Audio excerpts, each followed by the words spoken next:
My name is Danicia. I'll say it again, Danicia. Gets mispronounced every single day of my life. So if we meet again later today and you forget how to say it, just ask, how do you pronounce your name? Instead of trying to pronounce it and doing it wrong. Danicia Monet Malone. I'm a trained urban planner, and I consider myself a globe-trotting public art ambassador. So I'm just going to share sort of my musings about all of these things that Ryan just mentioned. But to start, I wanted to let you know that you're going to see a quote on the screen often, and it's "Form follows feeling." It's one of my favorite quotes by an architect, Suchi Reddy. And I'll come back to this in a moment, and again, you'll see it loop behind me, and I want you to think of this, plus the images and videos that are looping, as vignettes into a world that I hope we can start to imagine together. So a bit about me. I have lived all over the world. I am not a military brat. When people ask me where I'm from, I usually ask them, well, do you want the short answer or the long answer? Because I can give both. But I have 3 homes that sort of live inside of me. And I'm sure that those of you all who are community organizers are very familiar with that model: forming, storming, norming, performing. You've heard that before. Someone has heard that. Hey, Jennifer, hey girl, I see. Yes, and so this is the best way for me to capture my experience. I was formed here in Indianapolis, was born here, and I grew up on the east side of town, 21st and Midhofer, went to Lakeside Elementary right over there. But I was stormed in Costa Rica, between Limon and Monteverde, is where I spent my teenage years. And that's where I was really challenged with broadening my worldview. And then from there, it took a lot for me to understand how I see people, how I was seeing people, and how people were seeing me, specifically people like me. And when I say like me, I think you understand what I mean. But I was normed in Gallatin, Tennessee, and that's the place that built my ideal personhood, which is rooted in Southern hospitality and kindness. And nowadays, I continue to live bi-coastal or transnationally, depending on the year, as some of my friends will know, depending on the month sometimes. And that's where my performance is emerging. But everywhere I've lived, I've learned something new about myself and others, and I view these places as teachers.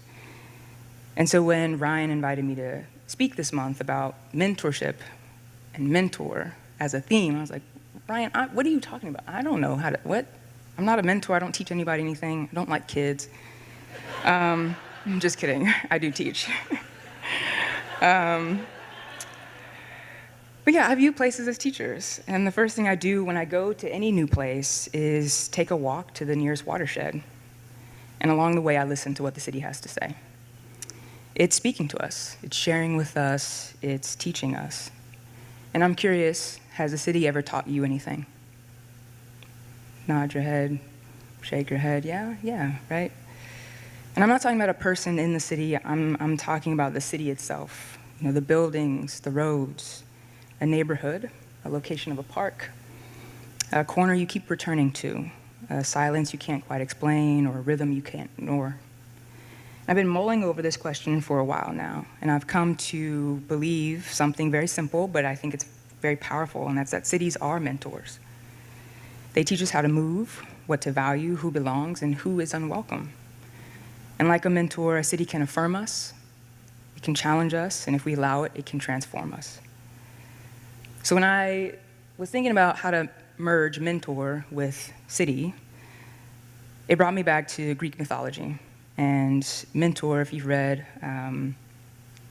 any Greek mythology, was a trusted friend of Odysseus, who guided his son Telemachus in a time of uncertainty and growth. So a mentor, in essence, is someone or something who helps you navigate a transition, someone who sees your potential before you do, someone who passes on wisdom through relationships and not just instruction. So I'm going to ask us to imagine a city in that role for this talk, not just a backdrop to your life, but a participant in your growth. Cities, after all, are layered systems of memory, culture, infrastructure, and aspiration. Cities are micro moments. They carry knowledge of what's been built and what's been broken. And they hold stories in their cracks and crevices, archives in their art, rituals in their potholes. And they don't always speak very clearly, but they are always speaking. and I'm curious if we're listening.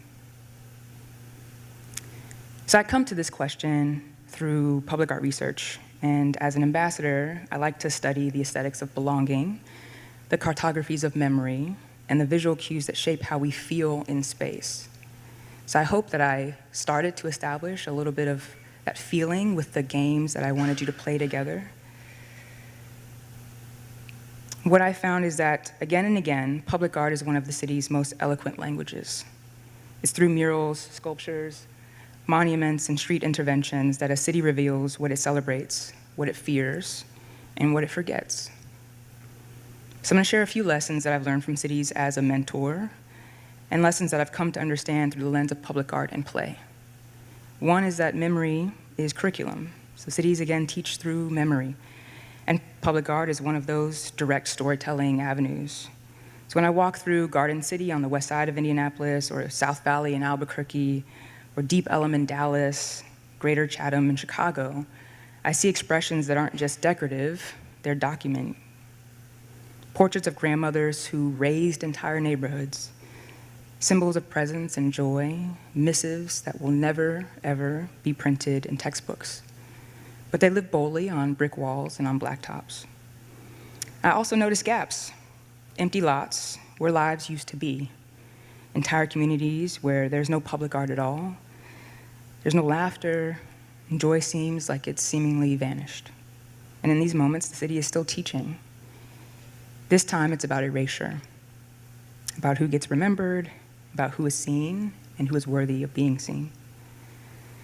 The next lesson is that proximity is pedagogy. See, I told you I teach. That's that big word right there, right? But cities teach through proximity. And when public art is concentrated in an affluent zip code, but missing in neighborhoods that have been divested, it's teaching us that culture is curated. When we take art into places where people live, into alleyways, transit stops, candy shop, you might hear me reference candy a lot, okay? I haven't had any in a long time. Movie theaters, libraries, gas stations, we open up different ways of knowing. One example, Ryan asked about the All-Star that just happened. And so my team was very fortunate to curate 4 public art walking tours for that experience. And one of them was called Painted Ladies, a public art crawl. And we facilitated that as a completely woman-led and activity that was rooted in community. And that crawl wasn't just about showing off public art. It was definitely about showing women who had made public art or women who were being featured in public art. It was about revealing how spatial curation can feel when it's done intentionally. So most of us consider ourselves as thinking creatures that feel, but we are feeling creatures that think. And I love this quote by the neurologist Jill Bolt Taylor. We feel everything. I'm a Cancer, and supposedly I'm the sappiest member of the zodiac. But we feel everything. So opening ourselves up to feel the city through acts of witnessing public art and play can be a kind of syllabus here, or a salve. Public art is not just what we look at, it's what we move through together. And if we feel everything, then we have to start considering how public spaces are related to our collective health. So with that, the next lesson is that imagination is infrastructure. Cities teach us to imagine. And that might be the most powerful lesson of all. And I asked you all to imagine with me together, using these images as vignettes. In my work, I've seen public art become a tool for speculative futures, worlds that don't yet exist, but certainly could. A community transforming a bus stop into a memory altar, a data visualization project, reimagining who gets to claim public. These are not just aesthetic acts, they're pedagogical ones. They teach us how to build the cities we need by imagining what we've never been given. The book Unforgiving Spaces, one of my favorite books, shows us that most violent crimes happen within just a few blocks. So that begs the question that these crimes are not planned, they're spontaneous. So it's not the people, it's the place. It's how the neighborhood feels. So through Rook Research and Design Studio, we're a cultural strategy firm that I had the fortune of founding over just now a decade ago. And we lead projects that try to connect art and play and planning and equity together.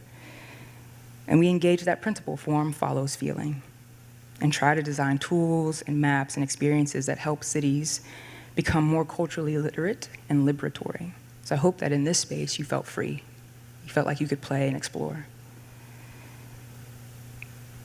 We help design spaces that encourage interaction through the subtlety of bumping into one another, spaces that incite calm or lead to interaction.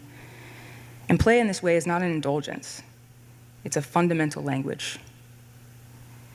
In the built environment, play invites exploration, strengthens social bonds, and supports emotional and mental resilience. From chalk-sketched hopscotch to interactive public art and playful design, it fuels creativity, cognitive development, and well-being across every stage of life. We should never stop playing. And when cities intentionally make space for play in parks, plazas, corridors, and corners, they send a very clear message. Joy, curiosity, and imagination are civic rights, not afterthoughts. Designing for play means designing for people, especially children, elders, and those who are often left out of traditional planning processes. In this way, play becomes a form of liberation and a measure of what makes a city truly livable. We sometimes describe cities by what they do, how they move us, how they house us, feed or employ us. But beneath all that utility lies another kind of mentorship, cities that teach us through play. To play is to learn, to test the boundaries of space, to feel freedom in our bodies, to co-create wonder with others. Play is our first teacher. In childhood, we build these skills, this emotional intelligence. We learn to collaborate. Play should not retire with age, and so I'm glad that you all were playing with the parachute down here. The built environment, whether deliberately or by default, shapes our capacity for play. A sidewalk should invite skipping. When was the last time y'all skipped? Right?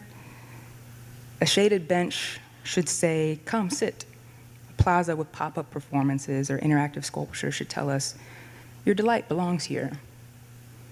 And neighborhoods with swings, shimmering murals, or winding garden paths should whisper to us all, come wander, come wonder, come be. But cities also teach us through absence of play, fenced-off lots, no loitering signs, hostile architecture. These are lessons in restriction. They tell us that safety is selective, that joy is conditional, and that play is a privilege. And yet the cities we remember most fondly, the ones we carry with us, aren't always the grandest or the most efficient. They're the ones that let us laugh without explanation, the ones where we stumbled into a drum circle, we traded a smile with a stranger, or we danced down the street with our best friend. The ones that welcomed the child in us, no matter our age. Because ultimately, playful cities are generous cities, and generous cities are the ones that teach us best. So as urban planners and artists and cultural stewards and leaders, we have to ask ourselves, what are our cities teaching? Are we designing for control or connection, for compliance or creativity? Because to embed play in the city is to trust its people, to say, we believe in your joy, we make space for your experimentation, we value your wonder. And cities that teach through play become classrooms for empathy, gardens of imagination, and perhaps most importantly, they become places where people don't just survive, they belong. So we use a public art census in a lot of our work, and the census is cataloging a city's art landscape. So it's more than just a list, it's a mirror here, and as researchers, we see ourselves as interpreters here. We want to help you understand the public art that exists around you. So it's rooted in a belief that, again, form follows feeling, and that if we map what's visible, we can begin to honor what's been ignored. That by counting the murals, monuments, and memorials that shape our civic imagination, we also count the people and the histories that they represent. We launched this census in Indianapolis, and we've done one in Albuquerque, New Mexico.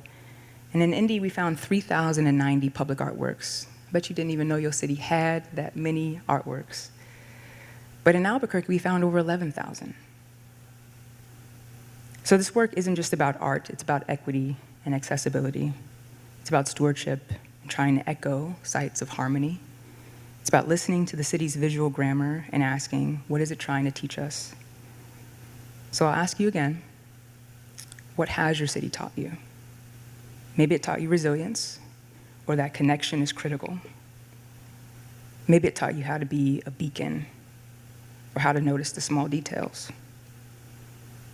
So I believe that play and public arts are those clear mirrors to engaging a city's mentorship, and that it's our job, again, as artists, planners, scholars, neighbors, to pay attention, to play, to document, to advocate, and to create, to ensure that the city's mentorship is expansive, not exclusive, that it honors lived experience as much as expert opinion. Because a city that knows how to play knows its people. And a city that listens, that really listens, has the potential to become not just a mentor, but a partner in healing. Thank you.